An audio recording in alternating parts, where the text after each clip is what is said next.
అదే RTV app వార్తల్ని క్షణాల్లో చదివే అవకాశం ఉంటుంది. ఒక న్యూస్ పేపర్, ఒక టెలివిజన్ ఛానల్ మీ చేతుల్లో ఎప్పుడూ ఉంటాయి.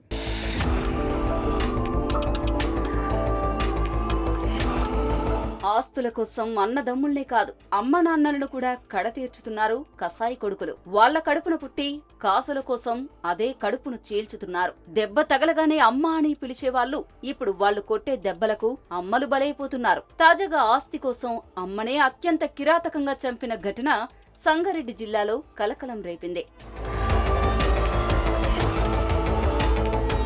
తెల్లాపూర్ మున్సిపల్ పరిధిలోని డివినోస్ విల్లాలో రాధిక కుటుంబం నివసిస్తోంది.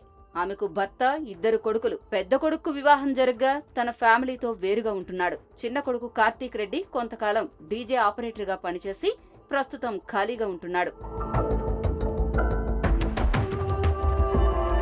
ఈ క్రమంలో కార్తీక్ రెడ్డి మద్యానికి బానిసయ్యాడు. ఏ పని చేయకుండా ఇంట్లోనే ఉంటూ మద్యం మత్తులో తల్లిదండ్రులను వేధిస్తూ వచ్చాడు. చిన్న కొడుకుపై ఉన్న ప్రేమతో రాధిక అవన్నీ భరిస్తూ వచ్చింది. అయినా కార్తీక్ రెడ్డి మారలేదు. ఆస్తి మొత్తం తన పేరున రాయాలి అంటూ గొడవలు చేశాడు. మద్యానికి బానిసైన కొడుకును ఎలాగైనా కాపాడుకోవాలని ఆ తల్లిదండ్రులు తీవ్ర ప్రయత్నాలు చేశారు. కోయంబత్తూరులోని ఓ డీ అడిక్షన్ సెంటర్లో ఉంచి అక్కడే చికిత్స కూడా చేయించారు. కానీ 2 నెలలకే అక్కడి నుండి తిరిగొచ్చిన కార్తీక్ మళ్లీ తల్లిదండ్రులతో గొడవ పడ్డం మొదలుపెట్టాడు.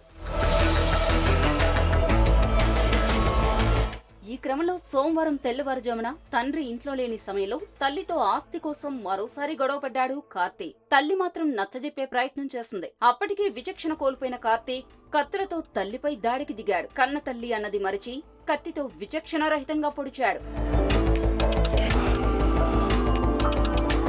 కార్తీక్ దాడిలో తీవ్రంగా గాయపడి రక్తపు మడుగులో పడి ఉన్న రాధికను కుటుంబ సభ్యులు హుటాహుటిన నల్లగండ్లలోని సిటిజన్ ఆసుపత్రికి తరలించారు. చికిత్స పొందుతూ రాధిక మృతి చెందింది. సమాచారం అందుకున్న కొల్లూరు పోలీసులు వెంటనే ఘటనా స్థలానికి చేరుకున్నారు. నిందితుడు కార్తీక్ ను అదుపులోకి తీసుకుని కేసు నమోదు చేసి దర్యాప్తు చేపట్టారు.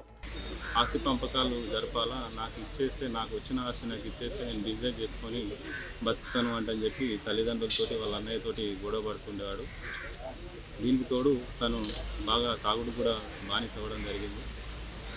ఈ తాగుడుకి బాగా బానిస అవ్వడంతో తన్ని కోయంబత్తూరులో కూడా డీ అడిక్షన్ సెంటర్కి జాయిన్ చేయడం జరిగింది. ఒక 1.5 మంత్ క్రితము ఆ డీ అడిక్షన్ సెంటర్ నుంచి వచ్చి వీళ్ళతోటే నివాసం ఉంటున్నాడు. అప్పటి నుంచి తరచు గొడవ పడేవాడు. నిన్న బాగా తను అనుకున్న ప్లాన్ ప్రకారం వాళ్ళ ఫాదర్ తోటి గొడవ పడి మీరు ఆస్తులు పనిచేస్తారా లేదా మిమ్మల్ని అట్టమార్చాలనే ఉద్దేశంతో ఆ గొడవ చేసి పొద్దున 4:30 టైంలో కత్తితోటి వివిధ శరీర భాగాల్లో పొచ్చడం జరిగింది. తీవ్ర రక్తస్రావంతో ఆమె అండర్గోయింగ్ ట్రీట్మెంట్ 10:30 సమయంలో సిటిజన్ హాస్పిటల్లో చనిపోవడం జరిగింది.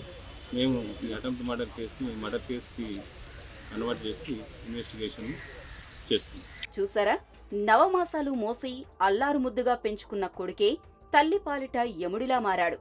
ఏ తల్లైనా ఇలాంటి కొడుకున కనిపించింది అనుకునేలా విచక్షణ మరిచి అమ్మనే పొట్టన పెట్టుకున్నాడు.